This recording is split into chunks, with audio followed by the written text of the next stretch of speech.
But I think there's so much nonsense put out about Scotland's finances, and there's a couple of facts which I think are really evident to people.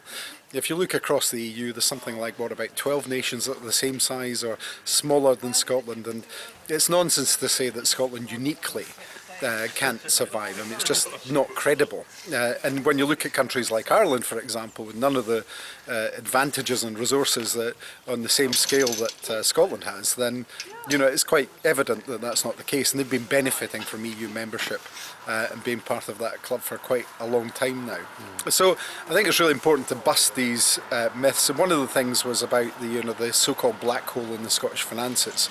Now, the GERS figures, the General Expenditure Revenue Scotland figures that are used, are at best a snapshot or a best guess of Scotland's finances, but there are huge holes in those that proposition. When you look at defence spending, for example, where apparently we're spending £1 billion more per year on defence than is actually being spent here.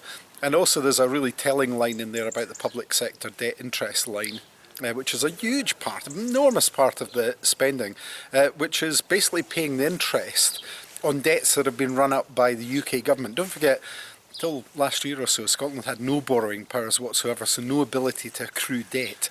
And yet so far we've spent £126 billion, not on repayments, not on anything else, but purely paying the interest on that debt. So when you look at Scotland's finances, I think it's really important to take a wider view and actually look at some of the detail and indeed some of the facts about independent nations and how they perform across Europe and the rest of the world.